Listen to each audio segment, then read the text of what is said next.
ভারতীয় খাবার চিকেন ঝাল ফ্রেজি বাংলাদেশে এসে হয়ে গেছে চিকেন ঝাল ফ্রাই। তবে নামের মিল থাকলেও এই খাবার দুটি কিন্তু স্বাদে, গন্ধে এবং রেসিপিতে এখন একেবারেই আলাদা। আজকে আমি তৈরি করব বাংলাদেশি স্টাইল চিকেন ঝাল ফ্রাই। যাদের কাছে স্টার কাবাবের চিকেন ঝাল ফ্রাইটা খেতে খুব ভালো লাগে, আজকের এই রেসিপিটা তাদের নিঃসন্দেহে ভালো লাগবে। চিকেন ঝাল ফ্রাই বা ঝাল ফ্রেজিটা হচ্ছে সেই ব্রিটিশ আমলের খাবার। এটা আসলে মাংস রান্না করার একটা ইউনিক পদ্ধতি, যাতে প্রথমে মাংসটা রান্না করে নিয়ে তারপরে আবার ফ্রাই করা হয়। দেখতেই পাচ্ছেন আমি মুরগির মাংস নিয়েছি এবং এতে দিয়েছি বেশি করে মরিচের গুঁড়ো, দিয়েছি ধনিয়ার গুঁড়ো, দিয়েছি লবণ, আরও দিয়েছি এলাচ, দারুচিনি ও গোলমরিচ। এই সব কিছু দিয়ে আমরা মাংসটাকে খুব ভালোভাবে মেখে নেব। এই সময় আমরা কোনো পেঁয়াজ ব্যবহার করব না, তবে ব্যবহার করব আদা রসুনের বাটা।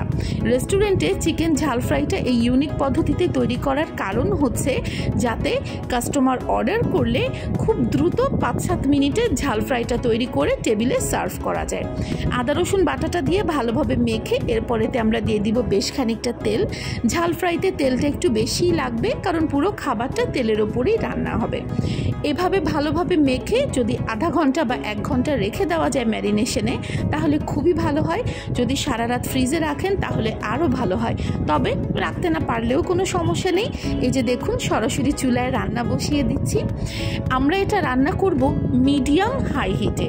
মিডিয়াম হাই হিটে রান্নার রিজন হচ্ছে আমরা মাংসটাকে কষাতে চাচ্ছি, কিন্তু একদম হাই হিট হলে মাংসটা পুড়ে যাবে আর স্বাদ একেবারেই খারাপ হয়ে যাবে।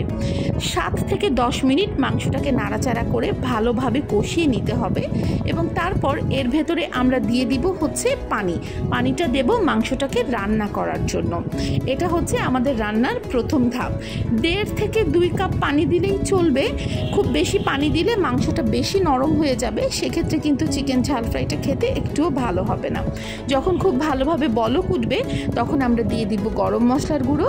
গরম মশলার গুঁড়ো পছন্দ না হলে শুধুমাত্র ভাজা জিরার গুঁড়ো বা টালা জিরার গুঁড়ো দিতে পারেন। এইটা মাংসটাকে আমরা রান্না করে নিব ততক্ষণ পর্যন্ত যতক্ষণ পর্যন্ত না পানিটা প্রায় অর্ধেক হয়ে আসে এবং মাংসের ভেতরের গ্রেভিটা বেশ ঘন হয়ে যায়।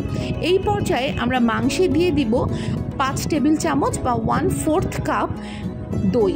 টক দইয়ের সাথে চিনি মিলিয়ে দিতে পারেন, আবার সেমি সুইট মিষ্টি দইও ব্যবহার করতে পারেন।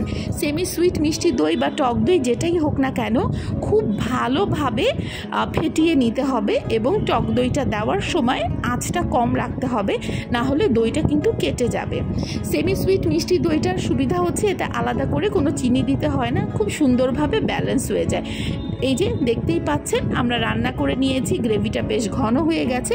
এখন আমরা চুলা নিভিয়ে রেখে দিব এবং অন্য একটা প্যানকে খুব ভালো করে গরম করে নিব।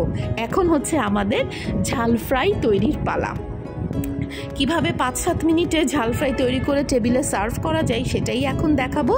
এই খাবারটা কিন্তু মেহমান এলেও খুব দ্রুত সার্ভ করা যায়। তেল গরম হতে এতে দিয়ে দিলাম তেজপাতাটা কিন্তু এখনই দিতে হবে, এটা শুধুমাত্র ফ্লেভারের জন্য। আর এরপর আমি এতে দিয়ে দিচ্ছি ছোট ছোট বাংলাদেশি পেঁয়াজ। এই দেশি পেঁয়াজগুলো খেতে দারুণ সুস্বাদু। আমি জাস্ট মাঝখান থেকে 2 ভাগ করে নিয়েছি, বড় পেঁয়াজ হলে 4 ভাগও করতে পারেন। আর দিয়েছি বেশ অনেকগুলো কাঁচামরিচ, মাথাটা ফেলে দিয়েছি যাতে খানিকটা ঝাল হয়।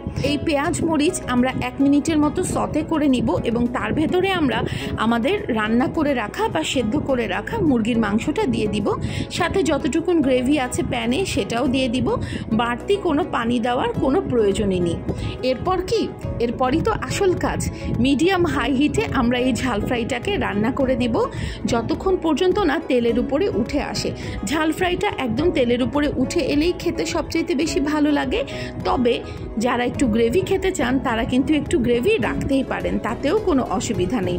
খেয়াল করেছেন নিশ্চয়ই আমরা এতে কোনো পেঁয়াজ বাটা ব্যবহার করিনি এবং নর্মাল মাংস ভুনা বা কষিয়ে মাংস রান্না করার সাথে এই রেসিপির কিন্তু অনেক ফারাক। যারা নিজে আগে কখনো বাসায় ঝাল ফ্রাই রান্না করে খাননি তারা এই রেসিপিটা অবশ্যই ট্রাই করবেন। রান্না করার সময় দারুণ একটা সুগন্ধে আপনার ঘর ভরে যাবে। নান রুটি, লুচি, পরোটা, রুটি, পোলাও, ভাত সব কিছুর সাথে এই চিকেন ঝাল ফ্রাইটা খেতে ভীষণ ভালো লাগে। আমাকে অবশ্যই জানাবেন কেমন লাগলো। আল্লাহ হাফেজ।